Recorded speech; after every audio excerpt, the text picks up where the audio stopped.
When I left here, people said, "Oh, Harvard."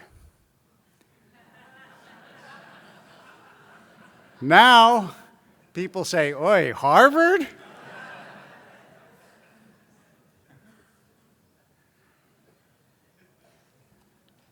It is very strange how much the world has changed, and very awful in so many ways. And we live in a time of real cognitive dissonance. Because assumptions that many of us had about the world are proved not to be true, and assumptions about the world have been validated sometimes in terrible ways. People we admire have done things that we don't admire, and people that we don't admire have done things that we do admire. And it's hard sometimes to fit it all together. Sometimes a politician we thought we liked will say something and we don't like them anymore, and then someone else that we never liked will say something and we'll say, "Oh, maybe not so bad." And that's why I started with Harvard, is institutions also have distinguished themselves or not distinguished themselves in ways that we might not have expected, or that we might have expected, but not quite so much. Because I will say, when I was in college, in many ways I think I was probably pretty stupid, but I was never that stupid. And it is pretty shocking. But I don't actually want to spend my time telling you specifically about that, maybe another time. Instead, I want to focus on our head and our hearts and our balance. And let me start with our hearts. Every Jewish heart has been crushed by what has happened. And this is the first time that I've returned to Sinai, where I have seen that beautiful and terrible display in the congregation for every hostage that has been taken, surrounded by a ribbon of blue with their name and age.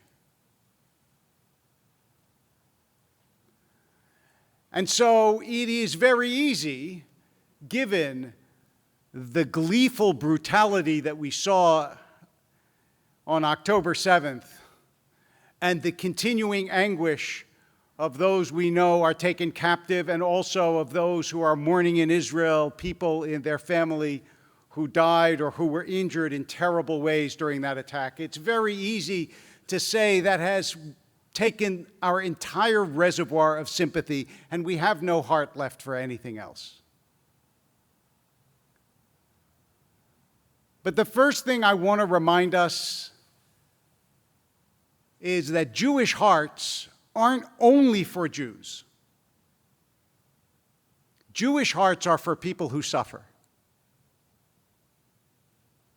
There is a reason, after all,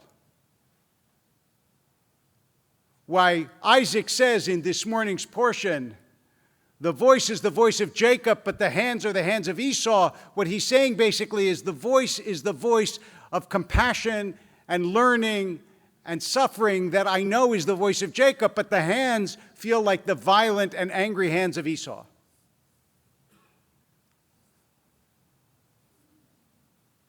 But we're the children of Jacob, which means when someone suffers anywhere, it matters to us. There's a reason why Elie Wiesel spoke about Bosnia and Cambodia and the Armenian genocide, because suffering anywhere should take a bit of our hearts.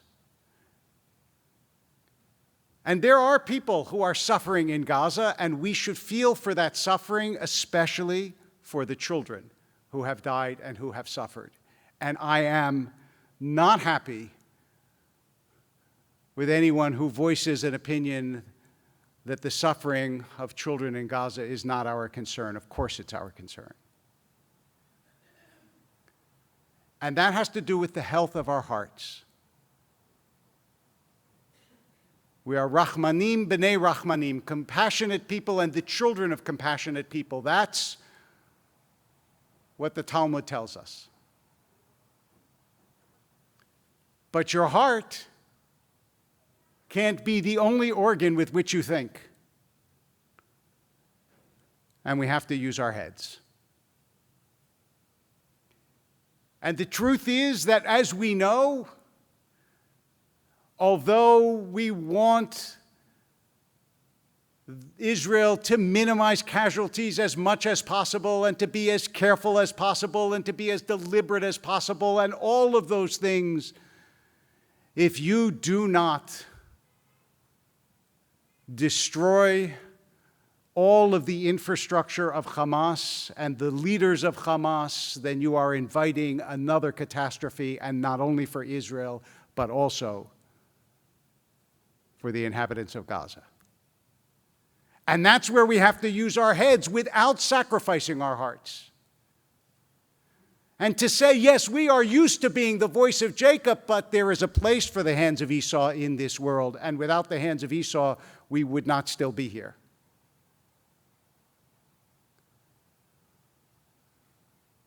And that is a painful reality. And the inability to face it is the inability of some people to hold multiple truths in their mind at the same time. Which is to say, sometimes you are causing suffering because suffering must be caused in order to prevent greater suffering, as the Talmud puts it. Those who are kind to the cruel will end up being cruel to the kind.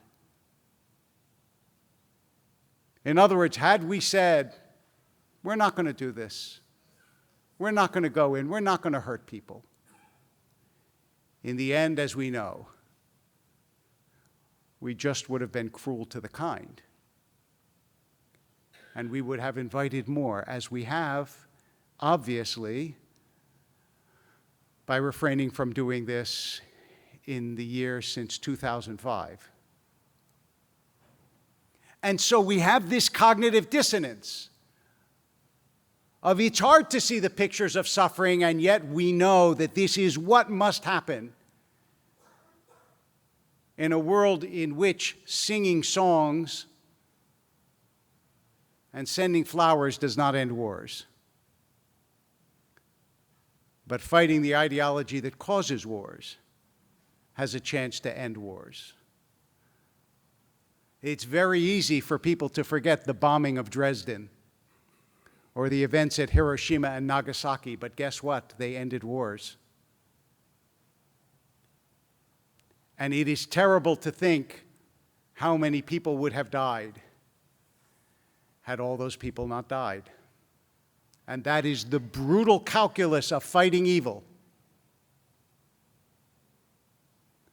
Fighting evil requires some brutality. Or as the poet Yeats put it, too long a sacrifice makes a stone of the heart. And we have sacrificed for a long time, but I want to tell you that we refuse to let our hearts be stone, and we refuse to stop. And that contradiction is very hard and very painful. But even though I don't speak Yiddish, I learned Yiddish phrases when I was a little kid, and one of the very first Yiddish phrases I learned was Schwer zu sein Yid. It's hard to be a Jew. And it hasn't gotten any easier, has it? We had a little bit of a break for a while, but it is not easier. And that's why when I see these protests, there is a part of me that understands the protest, even though I know that so many who are protesting are not protesting out of compassion, they're protesting out of hate.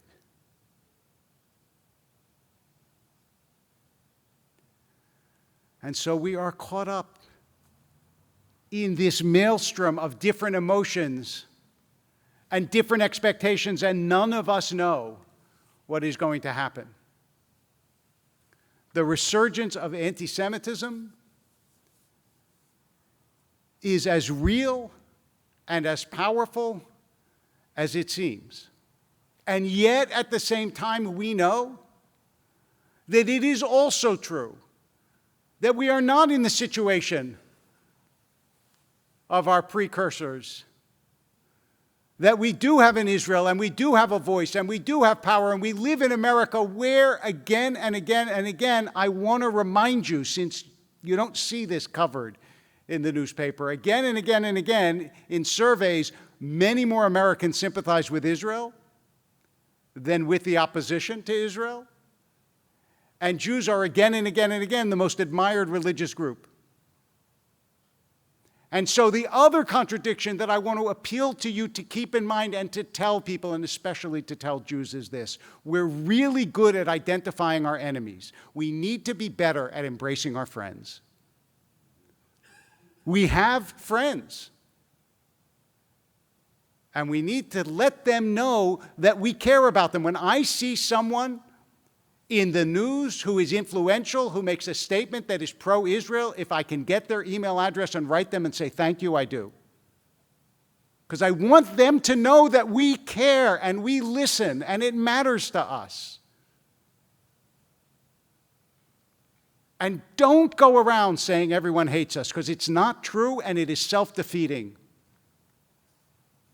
And also, by the way, enough people hate us that you don't have to exaggerate.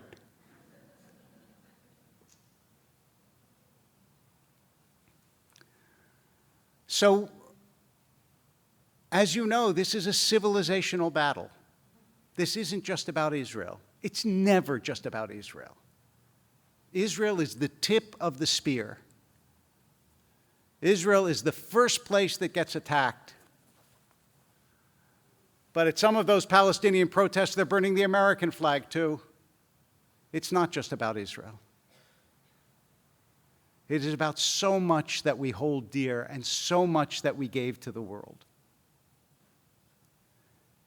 And so that's why it's not only about our heads and our hearts, it's also about our balance.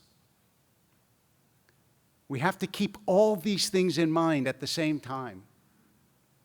And not say, for example, it only matters about this side of the political spectrum or that side of the political spectrum. No, it's our job to encourage both sides that support us in whatever way they do, and also to speak out against those who don't. To fight the ideology that exists, and it's not only on college campuses, but it is strong on college campuses, that Jews are identified with some kind of colonial, settler, oppressive caste, when none of those terms apply to Jews, none of the three. It's like what Voltaire said about the Holy Roman Emperor. It wasn't holy, it wasn't Roman, and it wasn't an empire. We're not settlers, we're not colonial, and we're not a caste. But this is our fight. We didn't choose it, but we cannot lose it. Not only for the Jewish people, but I really believe for the health of the world. Just like you, when I see those protesters, I think, you know what they would do to you in Gaza? Do you know? Do you care? Do you know why you can stand here and say the things you can say? Because of the legacy that we gave you. That's why. So say it. I'm all for free speech. But really, I had a man the other day who gave me some hope at a synagogue I spoke at in Boston, and he got up at the end of the talk and he said, in the 1960s, I was with the SDS, which some of you probably know, was the most radical of the of the 60s students, the SDS, the underground, the weathermen. I mean, really, think like Berkeley on steroids radical. He said, and now I look back at myself, he said, and I can't tell you how ashamed I am of what I said and what I thought. He said, So just remember that some of these people are very young, and some of them will grow up. And that thought gave me some comfort. But you know, we don't have time to wait for all of them to grow up. And so, what is different between now and the last time I was here? In some ways, nothing is different. It's just more obvious. We had to struggle then too. The ideology existed then too. And it was dangerous then too.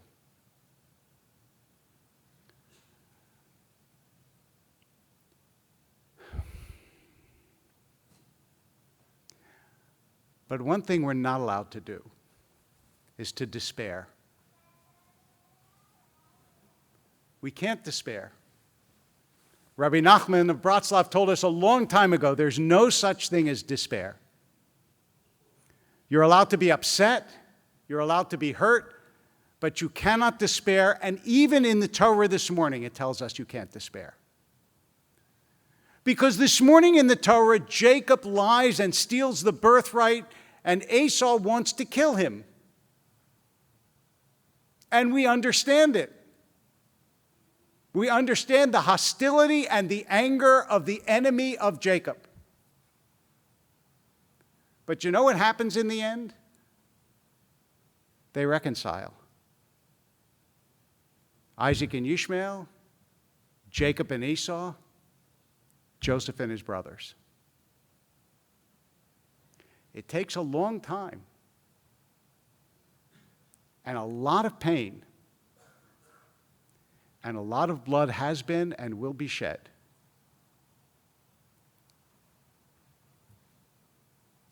But this is the fight that we're here for. And schwer zu sein Yid. It's hard to be a Jew. So please understand that it's still true that the majority of students, even at Harvard, just want to get their degree and go work at Goldman Sachs. I think I'm kidding, but I'm not.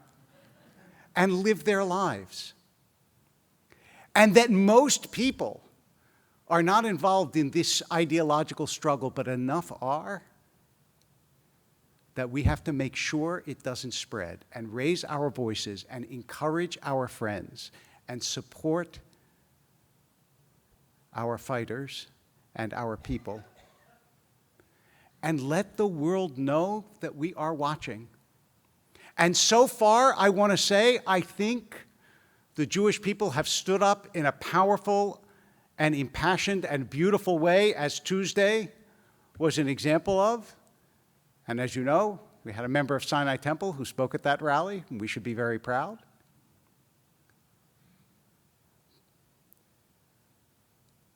But this is going to go on for a long time. And not only can we not despair, we are not allowed to get tired. And we're not allowed to falter. And we're not allowed to give up.